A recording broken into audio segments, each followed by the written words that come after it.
Hey guys, what's up? This is Dan, and today we're going to be taking a look at how to create this composite.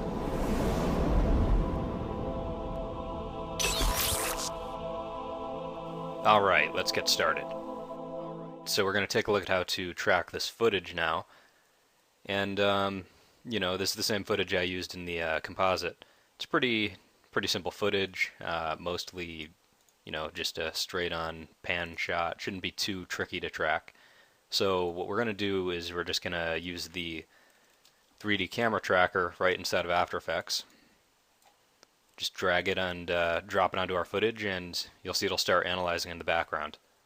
So once the camera tracker is done doing its thing, you'll see we're presented here with all of these colorful dots, our point cloud data. So why don't we take a look and see how this did? Now, a trick I like to use to kind of see how well this track went is simply select 3 points along the the area that I want to do a composite or track, and the next thing you can do is simply right click, and what I like to do is select create solid in camera, and this will automatically create the tracked camera, and this will create a pretty large solid along the axis of those 3 points. So let's quickly scale this down and do a quick little test. So just take it back and do a RAM preview. So what we're looking here is for any sort of errors like sliding. Yeah, you can see a lot of sliding going on right here. So let's take a look at what we can do to mitigate this issue. Now, one thing to be aware of with the camera tracker, if you twirl down the Advanced tab, you'll see average error. And a good rule of thumb here is if this average error is above, say, 0.5 pixels, chances are you're going to start to see some weird little things going on like you just saw. So what you want to get is this average error threshold as low as possible. Now, one thing you can do to try to solve this issue is actually change the solve method. Now, it usually does a good job of auto-detecting the solve, but sometimes it might guess incorrectly, and then when that happens, it'll give you this wrong average error threshold. So what I'm going to do here is I'm actually going to switch this over to typical. Now, while this solves, I'll kind of explain why this works. So auto-detect, well, obviously it will try to automatically detect, how the camera is moving through the scene. And sometimes there's some things that can throw it off, like with this scene. It seems like a mostly flat scene, and that was its initial guess. However, towards the end, if you look, the camera actually kind of turns here, and this kind of throws off the tracker. So what you actually want to do for scenes like that is switch it over to typical. Now, typical is basically an anything goes camera solve method. Basically, this is if the camera is panning, if the camera is rotating, that sort of stuff, which is what this shot is. And this will vary depending on your different scenes. So obviously, if you have your camera on a tripod, you're going to choose tripod pan. And of course, if it is really just a super simple, just flat, straight-on scene, you're going to go with mostly flat. And you can see now it's done. And take a look at that. That dropped our average error threshold down pretty significantly. So let me delete my camera in solid here and try this again. So I'm just going to scrub forward, and I'm going to choose 3 points along this Hollywood sign. And I'm going to create a new solid and camera, and again scale this down. So if I take this back a little bit, and by the way, if you're wondering how I keep making this view panel bigger, you can simply hit the tilde key in any panel, and this will make it full screen. It's a nice little useful thing to do. So I'm going to do another RAM preview, and let's see how this is going. Alright, we're looking a lot better. There's still a tiny little bit of sliding going on, but for our purposes, once we cake it with motion blur and everything, this is going to look great. So the next thing we can do is we can actually export this data directly to Cinema 4D. This is why I actually prefer tracking inside of After Effects. Because of the tight integration with Cinema 4D, I don't have to jump through a bunch of hoops going through, for example, Buju to get my track and then back into Cinema 4D trying to correct the world space and everything. That's all just a pain. Now I can simply just go to File, Export, and Cinema 4D Exporter, and just save out my file. Actually, one thing I forgot about, and this is very important, if I would have hit save right there, After Effects would have crashed. So this is something you definitely want to keep in mind. The thing about the Cinema 4D exporter is, if your timecode is some crazy length, it'll cause After Effects to crash without fail every single time. And as you can see here, if you look at our timecode, we're actually at 6 hours, 52 minutes, and 18 seconds. When I first was working on this project, every single time it would crash, and I couldn't figure it out. And then I finally decided to try to change this timecode, and it worked. For whatever reason, sometimes when you import footage, it'll come with its metadata, and when you drop it in the timeline, it'll have the timecode. So what you want to do is you want to go into Composition, go to Composition Settings, and change the start timecode to 0. So now it starts at 0 and ends at 20 seconds. So now if we go to File, Export, Cinema 4D Exporter, and just save out your file, bam, no problem, saved. So now we can move into Cinema 4D and I'll show you guys how to set up your scene for compositing. So once we're in Cinema 4D, the first thing we're going to do is we're going to import the file we just created, and to do that you're just going to simply drag and drop the file into your viewport, or you could just go to File, Open, and you'll see what it did here is it imported our camera along with the track solid we created. Now the reason why I kept the track solid in there is because we need a reference point. It's a real challenge to try to visually guess where in Z space your object is going to be. So all we have to do now, if we want to, place our object in the scene, is parent it to the track solid, go to coordinates, and just zero everything out, and now you'll see that our object is perfectly where we want it to be, right where that Hollywood sign is. So what we need now is a background. It's kind of hard to, work here without any sort of visual feedback. And to do that, we're just going to go here and we're going to go to the drop down and we're going to select background. Now the cool thing about Cinema 4D is we can actually create a new material, turn off specular, and we can actually just drag and drop our footage layer right in here, assign this to the background, and now if we just hit play, what'll happen is Cinema 4D will actually cache the video file, and then once it's done caching, we'll be able to get real-time feedback with the viewport. So once Cinema is done doing its caching, you'll see that now if we hit play, we get very nice real-time feedback. One thing to be aware of, though, is this is pretty RAM intensive. I don't know why it takes so much RAM to cache all of these frames, but something to be aware of. If you don't have enough RAM, you're probably going to want to work with smaller shots, or probably not cache this at all. But if you do have the RAM, it's just it's nice to be able to have this real-time feedback so that you can work faster. So the next thing we're going to take a look at is how the clouds were created in this composite, this fly-through here.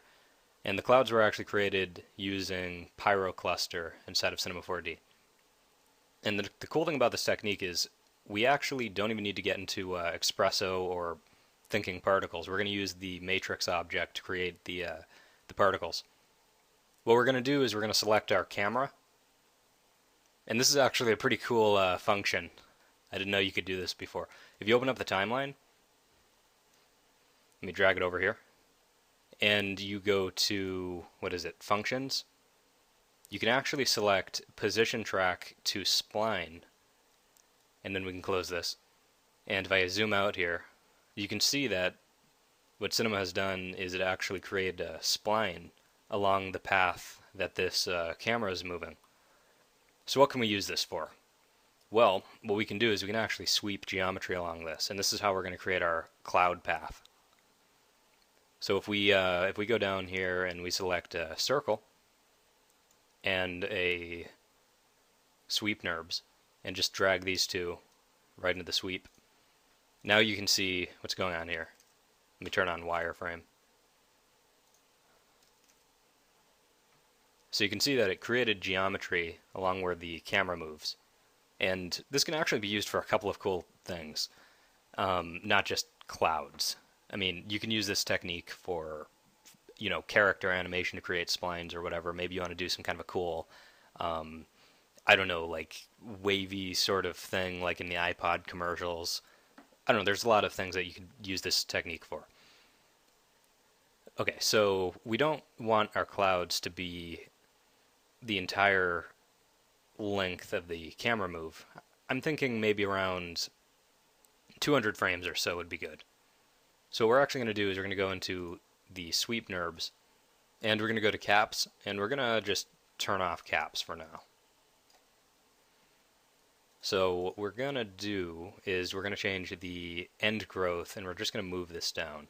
So we want to be kind of out of the cloud field at around, let's say 50% of our spline. And because the spline is the same length as the camera tracker, or I mean the camera we have here,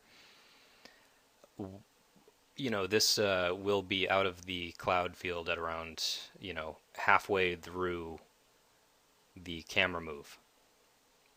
So that's kind of cool. And you can see we got the visual feedback too. So if we play this, this is kind of a rough idea of how our move is going to look.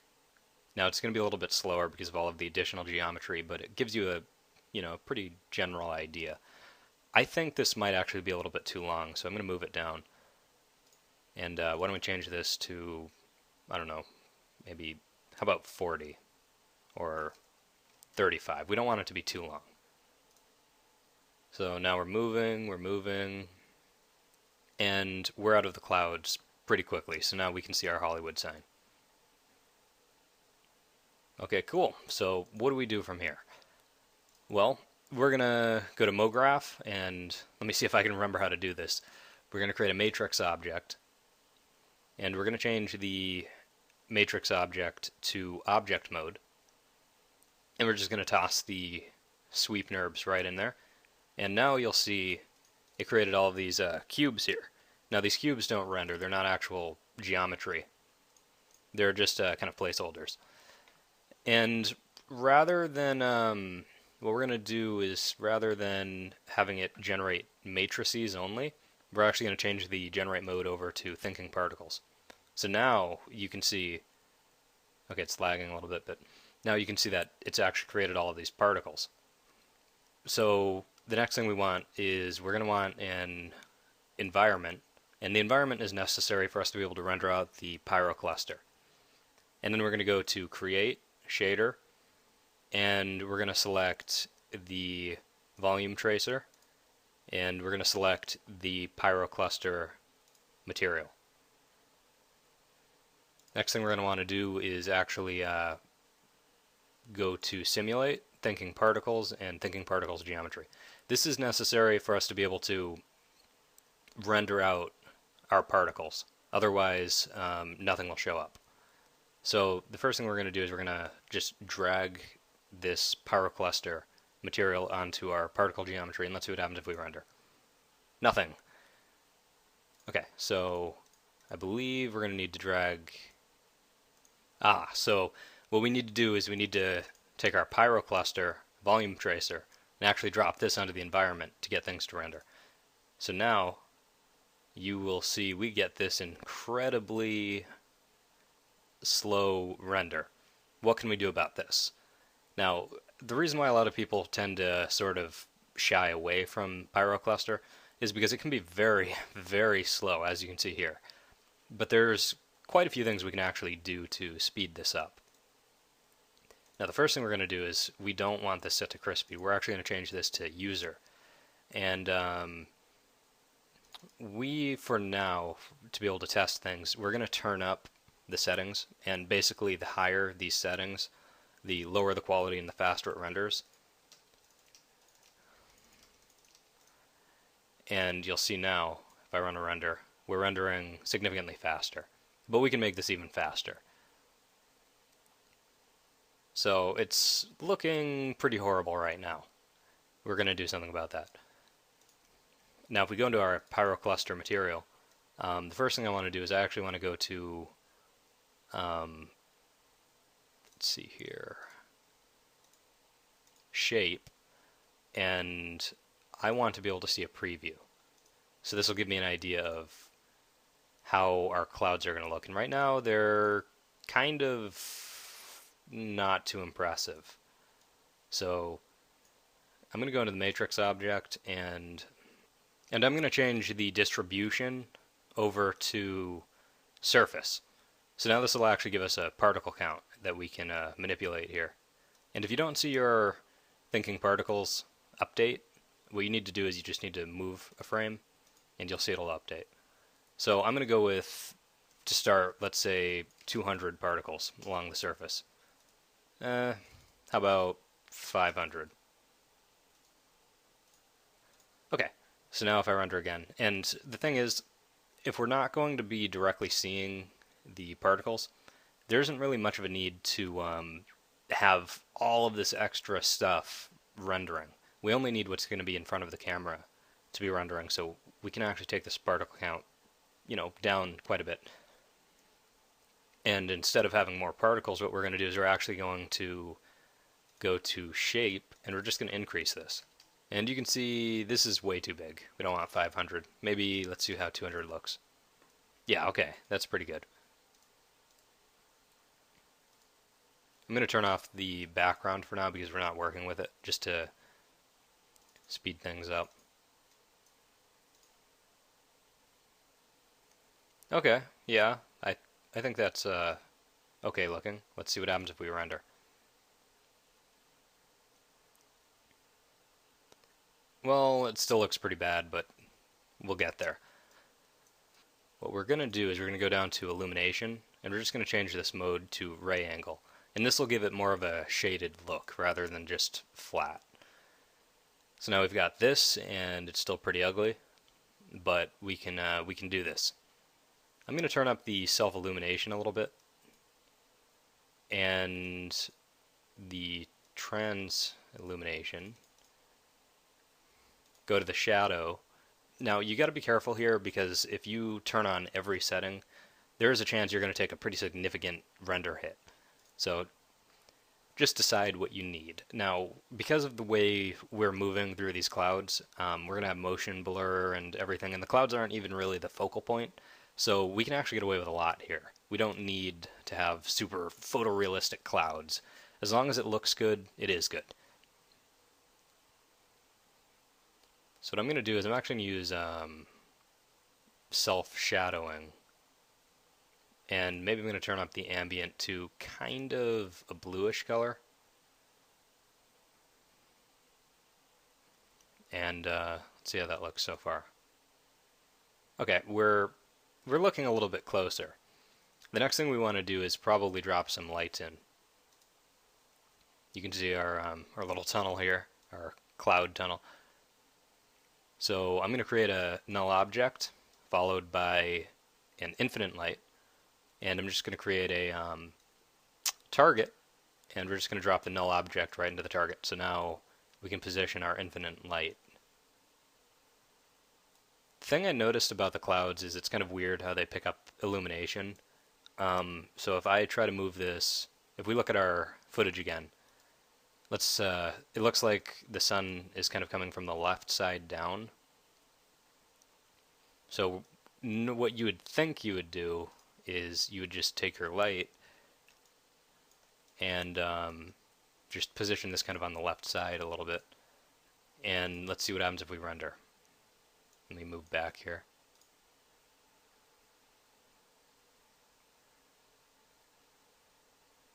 And you can see this is actually rendering at a pretty decent speed. So this is kind of the weird sort of thing that happens. I would imagine that this would work better if we had shadows turned on, but I'm not going to do that because we don't want to take ages to render. But you can see that it illuminates this part, but not this part. So what I found works in this situation is just taking the light and actually moving it kind of to the right and below, because now the light's just puncturing through all of these clouds, and you can see now if we render, we're starting to get that illumination where we want it. We're getting there. Good start. Still looking pretty rough, but the next thing we'll do is add a fill light. And we're just going to create a normal simple point light and just maybe make this kind of a bluish color. And we'll make our sun kind of just barely saturated, because it's supposed to be, I'd say this is kind of shot maybe around midday. So let's see here. I'm just going to move that over there into position, and let's take another render and see how we look. Okay, so we're definitely starting to get closer. Maybe that light's a little bit too saturated. We could tweak this for ever if we wanted. You can kind of continue tweaking this on your own if you want to get it perfect. These things can take a lot of tweaking. But one thing that we didn't do, that we probably should, is change the noise tab, and this is why it looks so, I don't know, CG right now.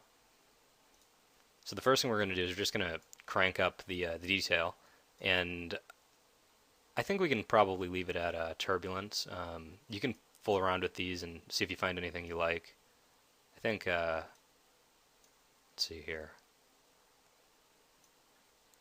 I kind of like fractal, so if you just fool around with the scale and everything, you'll get, the higher the scale, the more kind of puffy it'll look. The lower the scale, the more detail you'll have. And the regularity will also make it more or less puffy. Okay, let's see what happens if we render now. Okay, we're definitely starting to get nicer looking results. So now you can see we're definitely starting to get closer. It looks a lot better now. There's a few things I would like to tweak, but every scene is different. Showing you specifically what buttons to press isn't really going to be helpful. You know, just fool around with this in your own scenes and see what you like and what looks good, and just go with that. One thing I would probably want to do, though, is make it a little bit less regular. Right now it's kind of obvious that we're just kind of going through a sweep here. So maybe you'd go into shape and, I don't know, continue fooling around with this.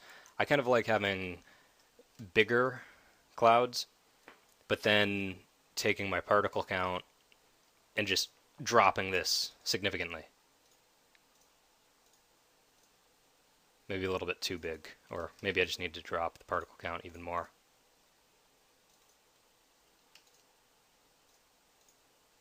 Okay, so now you can see we've got less clouds going on, but oh yeah, another thing you're going to want to do is you're going to want to actually turn off the matrix object. So now if we render, so once we have the clouds looking the way we want them, well, this is still going to take a lot of work, but remember, you don't need to get it perfect inside of Cinema 4D. A lot of the heavy lifting is done through After Effects, so just remember that. We have, we can get away with quite a bit.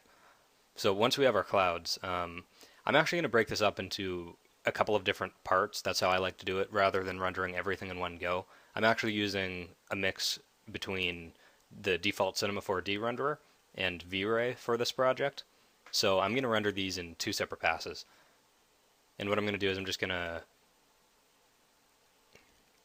turn off the background, because that's just there for preview. And I'm going to turn off this track solid so that it doesn't show up in the render. And maybe what I'm going to do is I'm actually going to go back into here, and I'm just going to turn everything back down, up the quality a little bit. You'll see when you have really low quality settings, you get some kind of nasty stuff going on. But when you crank up the settings, it looks pretty good. You can turn them up however much you want, depending on how much time you have for the render. So what I did here was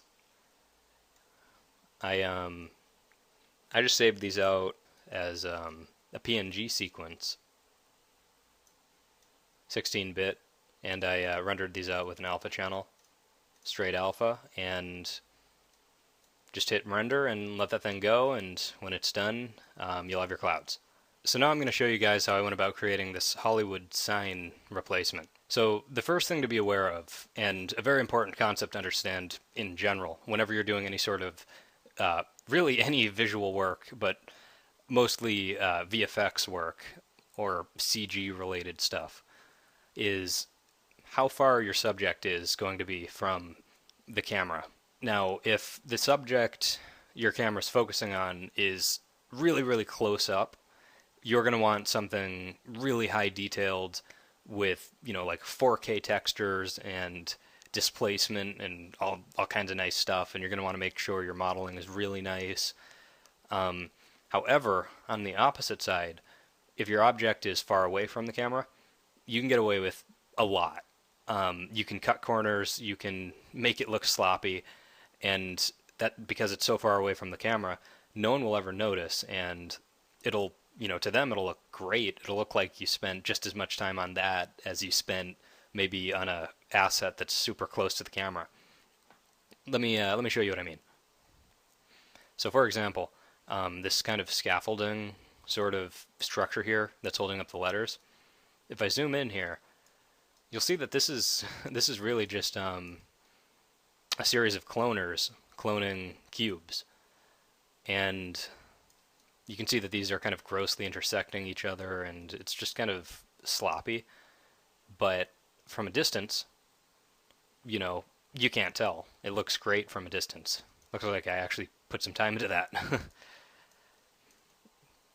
The next thing is the typeface. Now, I did a lot of searching, and I don't even know if it exists, but I couldn't find any sort of font for the Hollywood sign. There was only one that I could find, and it was this kind of, it was just a graphic font. This Hollywood Hills True Type font here. So I had to kind of make do with what I could find, and I used this. Now, you might be wondering why I have this this piece of geometry just floating here, and this is sort of another important thing to make sure you have. Let me turn off the grid here. And this is, it's important. The number one thing that sort of makes a composite look either really well integrated or really poorly integrated is going to be shadows. And I have this set up here to serve as sort of a shadow catcher. And you could either render this all in one go, or you can render them in separate passes. I usually like to go with separate passes. If you take a look at my After Effects scene here, let me show you with and without shadows. So this is with shadows, and while this isn't necessarily the most amazing composite in the world, you can see that it looks pretty well integrated. If I turn off the shadow here, you can see that now it's just floating. It doesn't really have a place in the scene. It doesn't really look like it belongs. So that's why shadows are really important. They really kind of ground whatever you're compositing into the scene. And I actually rendered this out using V-Ray. So I'm not going to delve too deep into, how I set up everything in V-Ray, but I'll kind of show you generally how I went about setting things up. And if you don't have V-Ray, that's okay. Everything I'm going to show you here absolutely applies in the default cinema renderer. I just happen to prefer using V-Ray because V-Ray works really well for compositing and it yields very nice results fast. So for the materials, it was very easy. Again, if your subject is far away, you can get away with murder. So I was kind of, I was pretty rough with the way I set up my materials. You can see here I have my sort of metallic structure scaffolding texture here, and this one's pretty simple. You can see all I did was I just dropped this metallic texture right into the diffuse slot. I just kind of set up a very rough specular layer. I don't even think I have a spec map, so I just kind of made this slightly reflective. I gave it a slight bump, and that's about it. From a distance, it looks great. As for the Hollywood sign, this one was also very simple. Again, I knew that I could get away with a lot, and all I did was I just took a simple texture, very basic texture here, threw it in the diffuse slot, and I actually made a layer. And the layers basically lets you kind of stack different materials and noises and that sort of stuff on top of each other and create, blending modes or masks just like in Photoshop. Very powerful feature. And to give it some more variation, I just tossed in a noise shader and just set this to multiply. So now for the specular layer, again, very simple. I only made it slightly reflective, gave it a little bit of glossiness. That's about it, nothing too exciting there. I gave it a bump map, and the cool thing is, because we're so far away again, and this is actually something that doesn't really show up. I thought it was going to look so cool, but you're too far away to notice it. In fact, if I actually zoom in a little bit here and render this, you'll see what happens.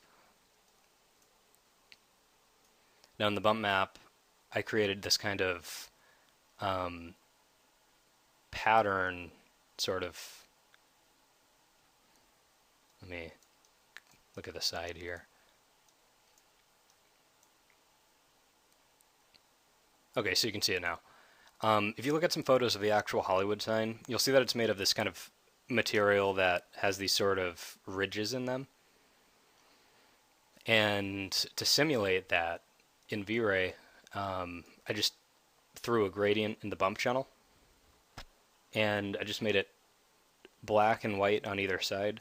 And in R14, now you can right click and select double knots. And this will actually just double up your knots, and I just doubled them and doubled them and doubled them until I got the results I wanted here. And unfortunately, it was kind of a detail that was lost, but just kind of a cool little trick you can use. So the next thing I'm going to show you guys, so we've got this, now I'll show you the lighting. The lighting, again, super simple. All I did was I created a fill light using an HDR. And I'm going to present this in more broad terms again, because I know everybody sort of has their own preferred workflow. Some people use V-Ray, some people use Cinema 4, the C4D renderer. Some people use Mental Ray. So just, again, pay attention to just the techniques here. So for lighting, I wanted to keep it simple. I'm not going to go with anything too crazy. Again, it's a fairly simple composite. And for the fill light, to get those nice bounces in the nooks and crannies and everything, I just created a V-Ray dome, and I just exported a single frame of this video and just tossed it in the texture map. And I created a gradient in this layer panel and just set it to screen mode, just because I wanted kind of a more sky-like blue to fill in everything. So that's how I set that up. And then I just set up a very, very simple sunlight to sort of get those more harsh shadows. And that was it for the lighting, very simple. So once I had everything all exported, the next thing I did was I turned back on my loft NURBS, and I went down to Create, Shader, V-Ray Bridge, V-Ray Advanced Material. And this is pretty simple. I turned off the diffuse, go into luminosity, turn off the luminosity transparency. So now we have this purely self-illuminated material, and I can actually just turn on V-Ray Dirt. Maybe turn up my subdivisions to 32 or something to, get rid of any noise. And, again, we can get away with a ton here because we're so far away. We don't need a super high subdivision level to make it completely grain-free. The footage itself has some grain and everything, so we have some wiggle room here. Save ourselves some render time so that we can focus more on the compositing stage. And all I did, this is kind of lazy. I'm sure I could have just used an override material, but I basically just tossed this and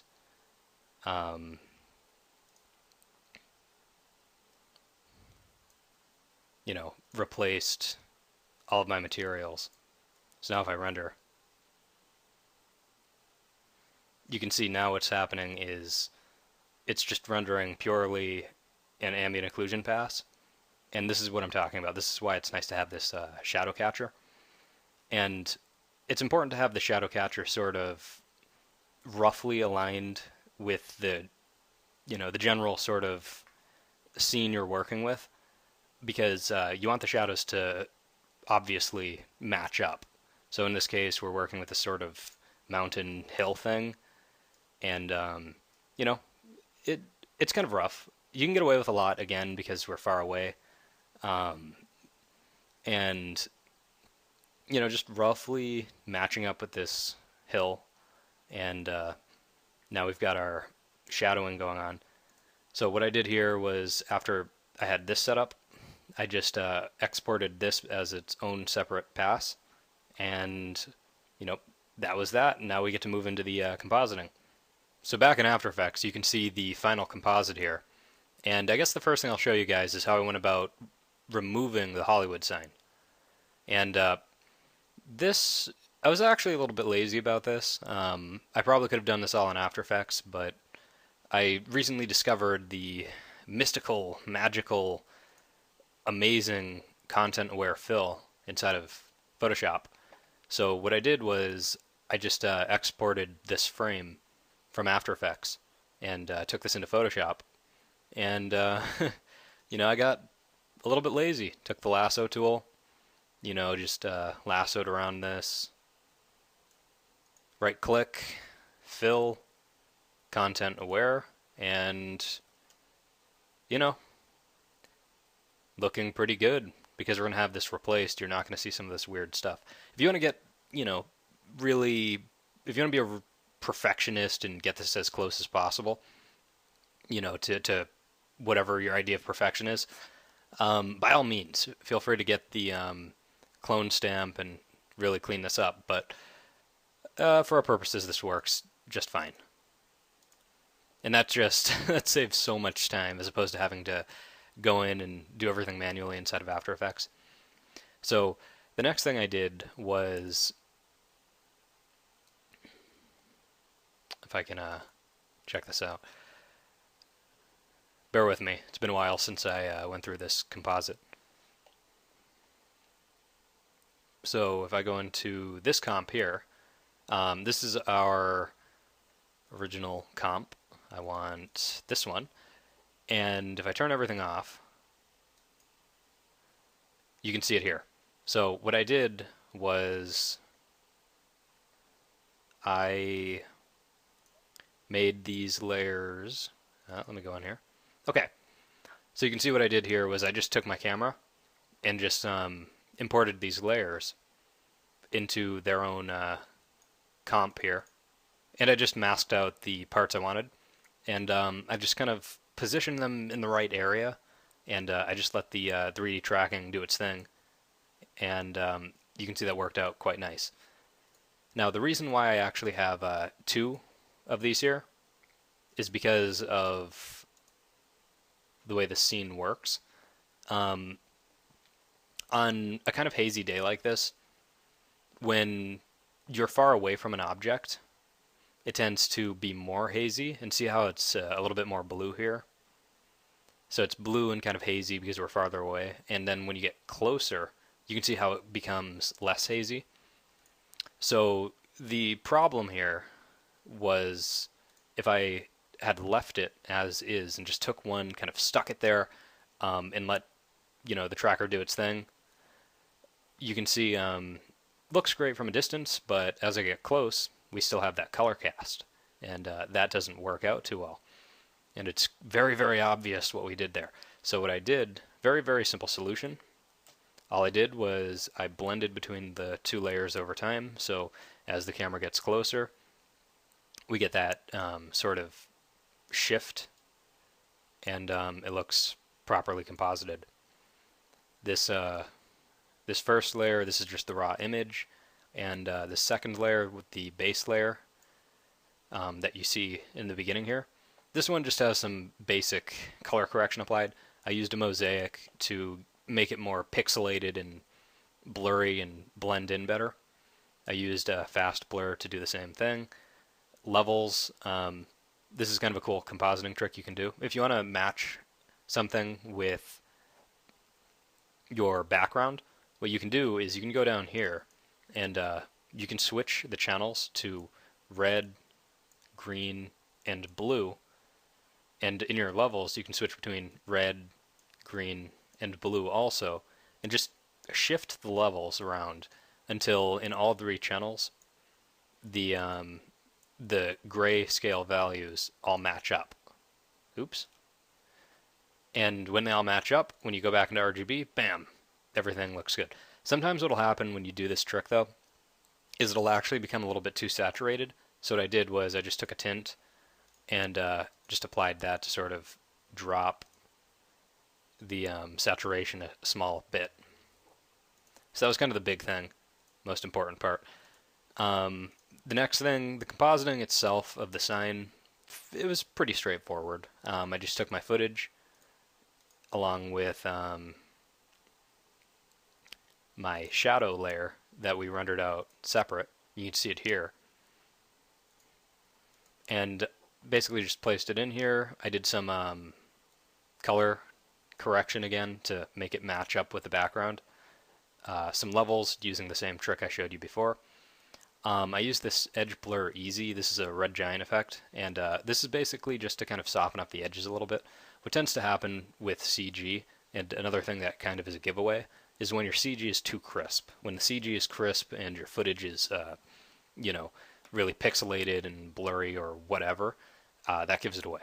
The next thing, and this is a big one, I love this. I'm a huge fan of light wrap. There's a couple of different plugins you can use. There's a red giant one, for example. You can do this directly inside of After Effects manually. Just Google it. There's a few tutorials, and if you don't have the plugins, it works perfect. And my favorite is the Boris Continuum Complete light wrap, and I just like it. Again, preference. It works great. And what light wrap does is it basically it calculates the edge pixels, and it calculates the pixels of the background layer, and it basically will wrap the pixels of the background layer around the edges of the foreground layer that you're compositing, and you can see what a major difference that does. It takes something that looks like it's just floating, and it really integrates it a lot better. So the final thing here is Magic Bullet looks, and this is basically to simulate camera defects. And if I open this up here, this is very simple. All this is just a chromatic aberration. And chromatic aberration, you can actually see it happening here. Chromatic aberration is basically fringing that happens in the lens when the different spectrums of light get split. And it's just another thing you can do to sort of give your composites really a more integrated look. Remember, pretty much nothing is perfect, and with CG, it's kind of a challenge because you need to figure out, okay, how am I going to take out the perfection? You get perfectly crisp, perfectly sharp renders, but then you need to take them in and take a look at your footage and ask yourself, okay, how can I dirty this up or, make this look, all messy and whatever to sort of integrate this better into the footage. Okay, so that's how I composited this sign. The shadows, very simple. Again, I did the same levels trick that I explained earlier. All I did was I switched the blend mode to multiply and made this 75. And that's why we just took a pure luminescent material, because that's what it does. It basically just creates black on white, and multiply takes out the white and basically just leaves you with the black. So that's why this works so well. The next thing, this isn't really terribly exciting, but I did this just to sort of soften up the footage a little bit. You can see it looks kind of crunchy without the sort of diffuse going on. I basically just took this effect and I just blurred it. So if I solo that, I just blurred the footage and just set the blend mode to screen, turned down the opacity, and just gave it this kind of light, sort of hazy effect. And this is, think of things like this as sort of band-aids. You use these to sort of integrate the footage with the composite or the CG a little bit better. The next thing was just a white solid, and this was basically to, in the beginning, this is used as sort of a reveal. If I show you the footage again. QuickTime wants to go. Come on, QuickTime. Okay, so in the beginning you can see here that, notice how the background is kind of blurred out and, you know, it's just kind of blurry and white. I just kind of use this to draw more attention on the clouds and to kind of, you know, reveal the Hollywood logo a little bit more dramatically, I guess. So the next thing, the clouds, we already went over this. I think I dropped the opacity on this a little bit just to make it a little bit more transparent. And then finally, I have Real Smart Motion Blur. And what I did here was I actually sped up the footage because 24 seconds was pretty crazy. So I just sped up the footage, I think, by double. And when you do that, it basically has the same motion blur and everything from the original camera move all baked in. And the footage is moving faster now, so it should be a little bit more blurry. So I used Real Smart Motion Blur just to kind of enhance that a little bit. I guess the last thing to show you guys is going to be the transition effect I used here, where it kind of bugs out and freaks out and everything. And this is actually pretty simple. This was all done using Digifx Damage. Great set of plugins for this sort of stuff. Check it out. And I basically just animated all of these effects on and off. And the reason why I actually have 4 effects all stacked on top of each other here is basically just to layer it and make it look more organic and, I guess, realistic. What a lot of people tend to do when they first fool around with the Damage set of plugins is they might just take, for example, Artifact, just throw it on their footage and call it a day. But you can see that doesn't look too convincing. It's just sort of bland and obviously computer generated. Another tip here when using Artifact, another thing a lot of people do is they might use, for example, JPEG noise or normal. Don't do this. It looks horrible. It looks completely fake. What I use is Shifter, and it looks a lot better and a lot more natural and realistic because it's basically just taking the pixels from your original footage and just shifting them around. And this is another thing that kind of works well to integrate your CG into your live action, because we have everything already composited and then this is over top of everything. So this is affecting all the entire image, and it just makes it look more unified, I guess.